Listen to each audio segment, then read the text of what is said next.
നമസ്കാരം. Donald Trump രണ്ടാം വട്ടം അമേരിക്കൻ പ്രസിഡന്റ് ആയതിനു ശേഷം വളരെ കർശന നിലപാടുകളുമായിട്ടാണ് അദ്ദേഹം രംഗത്തെത്തിയിരിക്കുന്നത്. ഇതിനെതിരെ പല രാജ്യങ്ങളും പ്രതിഷേധവും ഉയർത്തുന്നുണ്ട്. വെനസ്വേലയിലെ അമേരിക്കയുടെ ഇടപെടൽ നാറ്റോ സഖ്യകക്ഷികൾക്കിടയിൽ തന്നെ വലിയ തോതിലുള്ള ഭീതി വരുത്തുകയും ചെയ്തിട്ടുണ്ട്. അതിനിടയിലാണ് അടുത്തതായി ഗ്രീൻലാൻഡ് താൻ ആക്രമിക്കാൻ പോവുകയാണ് എന്നുള്ള രീതിയിലേക്ക് ട്രംപ് നീങ്ങുന്നത്. എന്നാൽ നാറ്റോ സഖ്യകക്ഷികളാകട്ടെ ഇക്കാര്യത്തിൽ കടുത്ത വിയോജിപ്പാണ് ഇപ്പോൾ പ്രകടിപ്പിച്ചിരിക്കുന്നത്. മാത്രമല്ല, ഡെൻമാർക്കിൻ്റെ കീഴിലാണ് ഇപ്പോൾ ഗ്രീൻലാൻഡ് ഉള്ളത്.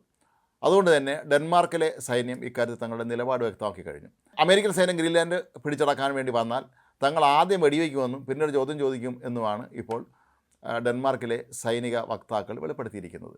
ഡെൻമാർക്കിലെ പ്രമുഖ മാധ്യമങ്ങളോടൊക്കെ തന്നെ അവർ ഇക്കാര്യം വെളിപ്പെടുത്തി കഴിഞ്ഞിരിക്കുന്നു. കാരണം 1950കളുടെ ആദ്യം ഇത്തരത്തിലുള്ള ഒരു ഉടമ്പടി തങ്ങൾക്കുണ്ട് എന്നാണ് അവർ പറയുന്നത്. ഏതെങ്കിലും ശത്രു രാജ്യം തങ്ങളുടെയോ അല്ലെങ്കിൽ തങ്ങളുടെ കീഴിലോ ഉള്ള രാജ്യങ്ങളെ ആക്രമിക്കാൻ എത്തിയാൽ അതിന് പ്രത്യേകിച്ച് സർക്കാരിൻ്റെ അനുമതിയൊന്നും വാങ്ങേണ്ട കാര്യമില്ല. സൈന്യത്തിന് നേരിട്ട് സ്വയം ഒരു തീരുമാനമെടുത്ത് അവർക്ക് ഈ അധിനിവേശം നടത്താൻ വരുന്ന ശക്തികളെ നേരിടാം എന്ന് 1952 അവരുടെ രാജ്യത്ത് ഡെൻമാർക്കിൽ ഒരു നിയമം പാസ്സാക്കിയിട്ടുണ്ട്. അതിൻ്റെ അടിസ്ഥാനത്തിൽ തങ്ങൾ ആദ്യം തിരിച്ചടിക്കുക തന്നെ ചെയ്യും എന്നാണ് ഇപ്പോൾ ഡെൻമാർക്കിലെ സൈന്യ വക്താക്കളും പറയുന്നത്. ഡൊണാൾഡ് ട്രംപിനെ സംബന്ധിച്ചിടത്തോളം അദ്ദേഹം ഇപ്പോൾ ലക്ഷ്യമിടുന്നത് ഗ്രീൻലാൻഡ് തന്നെയാണ്. എല്ലായിടത്തും ഫലഭൂയിഷ്ടമായ അതല്ലെങ്കിൽ ധാതുക്കളും എണ്ണയും ഒക്കെ ഉള്ള സ്ഥലങ്ങൾ പിടിച്ചെടുക്കുക എന്നുള്ളത് ട്രംപിൻ്റെ ഒരു പ്രഖ്യാപിത നയം എന്നുള്ള നിലയിൽ അദ്ദേഹത്തിൻ്റെ ശ്രദ്ധ അങ്ങോട്ട് മാറി എന്ന് മനസ്സിലായ സാഹചര്യത്തിലാണ് ഇപ്പോൾ നാറ്റോ സഖ്യ രാജ്യങ്ങൾ ഇത് തങ്ങൾക്ക് ഭാവിയിൽ വലിയ തോതിലുള്ള ദോഷം ചെയ്യുമെന്ന് തിരിച്ചറിഞ്ഞ് ഇതിനെതിരെ രംഗത്തെത്തി. പക്ഷേ എല്ലാ നാറ്റോ സഖ്യ രാജ്യങ്ങളും ട്രംപിനെതിരെ അല്ലെങ്കിൽ അമേരിക്കയ്ക്കെതിരെ, അമേരിക്കയുടെ ഈ നീക്കത്തിനെതിരെ പരസ്യമായി പ്രതികരിക്കാൻ ഇനിയും തയ്യാറായിട്ടില്ല എന്നുള്ളത് ട്രംപിനെ അവർക്ക് പേടിയാണെന്നുള്ളതിൻ്റെ വ്യക്തമായ ഉദാഹരണം തന്നെയാണ്.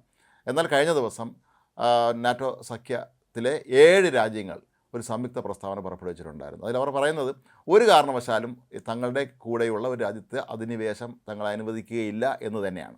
അമേരിക്ക സൈന്യത്തെ അങ്ങോട്ട് അയക്കുന്നത് അതൊരു ഓപ്ഷൻ മാത്രമാണെന്നും ഏത് നിമിഷം വേണമെങ്കിലും ഗ്രീൻലാൻഡ് തങ്ങൾ പിടിച്ചെടുക്കുമെന്നൊക്കെയാണ് ട്രംപും കൂടെയുള്ളവരൊക്കെ തന്നെ പറയുന്നത്. ട്രംപിൻ്റെ ഡെപ്യൂട്ടി ചീഫ് ഓഫ് സ്റ്റാഫിൻ്റെ ഭാര്യ തന്നെയാണ് ഗ്രീൻലാൻഡിൻ്റെ മാപ്പിന് മേൽ അമേരിക്കയുടെ പതാക പതിപ്പിച്ച ചിത്രം സമൂഹ മാധ്യമങ്ങൾ പ്രചരിപ്പിച്ചത്. മാത്രമല്ല, അവർ സൂൺ എന്നല്ല എഴുതിയിട്ടുണ്ടായിരുന്നു. അതായത് ഉടൻ തന്നെ ഞങ്ങൾ ഗ്രീൻലാൻഡ് കീഴടക്കും എന്നാണ് ഡെപ്യൂട്ടി ചീഫ് ഓഫ് സ്റ്റാഫിൻ്റെ ഭാര്യ എന്ന് പറയുമ്പോൾ അമേരിക്ക ഏറ്റവും പ്രധാനപ്പെട്ട അത്യുന്നതനായ ഒരു ഉദ്യോഗസ്ഥൻ്റെ ഭാര്യയാണ് പറയുന്നത്. അപ്പോൾ ഇത് സംബന്ധിച്ച് കൃത്യമായ വിവരങ്ങൾ ലഭിച്ചതിൻ്റെ കൂടി അടിസ്ഥാനത്തിലായിരിക്കാം അവർ ഇത്തരത്തിലുള്ള ഒരു സാമൂഹ്യ മാധ്യമ പോസ്റ്റ് ഇട്ടത് എന്ന് വേണം കരുതാൻ. അപ്പോൾ ഈ ഒരു സാഹചര്യത്തിലാണ് ഇപ്പോൾ ഈ 7 സഖ്യകക്ഷികൾ സംയുക്ത പ്രസ്താവനയുമായി അമേരിക്കയെ വിമർശിച്ചിരിക്കുന്നത്.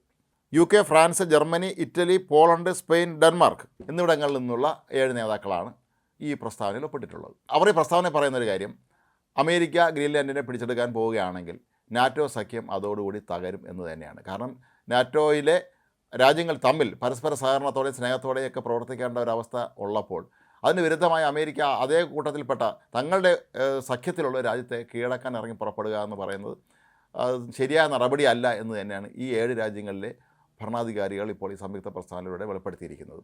ബ്രിട്ടീഷ് പ്രധാനമന്ത്രി കീർ സ്റ്റാമർ ഉൾപ്പെടെയുള്ളവർ ഇതിൽ ഒപ്പിട്ടിട്ടുണ്ട് എന്നുള്ളത് കൊണ്ട് തന്നെ അമേരിക്ക അതിന് അതീവ ഗൗരവത്തോടുകൂടി തന്നെ കാണേണ്ടതുണ്ട്. പക്ഷേ ട്രംപിനെ സംബന്ധിച്ചിടത്തോളം ഇനി ആരൊക്കെ തനിക്കെതിരെ അല്ലെങ്കിൽ അമേരിക്കയ്ക്കെതിരെ പ്രസ്താവന നടത്തിയാൽ അതൊന്നും കണക്കാക്കാതെ എല്ലാം വെട്ടിപ്പിടിക്കാനായിട്ട് ഇറങ്ങി പുറപ്പെട്ടിരിക്കുകയാണ് അദ്ദേഹം എന്നുള്ള കാര്യമാണ് ഇപ്പോൾ കൂടുതൽ വ്യക്തമായിക്കൊണ്ടിരിക്കുന്നത്. അമേരിക്ക തങ്ങളുടെ അവശ്യ പങ്കാളിയായിരുന്നു എന്നുള്ള കാര്യം ഈ നേതാക്കന്മാർ ഈ പ്രസ്താവനയിൽ ഓർമ്മിപ്പിക്കുന്നുണ്ട്.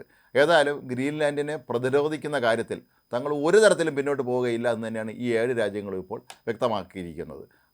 ബ്രിട്ടനും ജർമ്മനിയും ഫ്രാൻസും ഒക്കെ പോലെയുള്ള ലോകത്തെ വലിയ ശക്തികൾ ഇത്തരത്തിലുള്ളൊരു നിലപാട് സ്വീകരിക്കുമ്പോൾ ഡൊണാൾഡ് ട്രംപിനെ അതിനോട് എങ്ങനെ പ്രതികരിക്കുമെന്നുള്ളതാണ് എല്ലാവരും ആകാംക്ഷയോടെയും അതിലേറെ ആശങ്കയോടും കൂടി ഉറ്റുനോക്കുന്നത്. ട്രംപിനെ സംബന്ധിച്ചിടത്തോളം ഒരു കാര്യം ആഗ്രഹിച്ചു കഴിഞ്ഞാൽ അത് എന്ത് വിധേനയും ഏത് വഴി കൂടെയാണെങ്കിലും നേടുക എന്നുള്ള അദ്ദേഹത്തിൻ്റെ സ്ഥിരം രീതിയാണ്.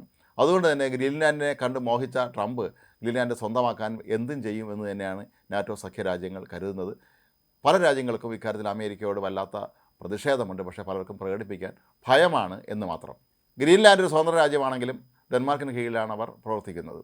അതുകൊണ്ട് തന്നെ ഈ രാജ്യങ്ങളെ സംബന്ധിച്ച് എന്തെങ്കിലും വിഷയങ്ങളുണ്ടായാൽ അത് പരിഹരിക്കേണ്ടത് ഇടപെടേണ്ടതും അവരുടെ ബാധ്യതയാണ് എന്നും അമേരിക്കയ്ക്ക് ഇതിൽ എന്താണ് കാര്യം എന്നുമാണ് പലരും ചോദിക്കുന്നത്. ഏതായാലും ഇതിനൊരു മറുപടിയുമായി ഡൊണാൾഡ് ട്രംപ് രംഗത്തെത്തിയത് കഴിഞ്ഞ ദിവസം ഒരു റഷ്യൻ എണ്ണ ടാങ്കർ പിടിച്ചെടുത്തുകൊണ്ടാണ്.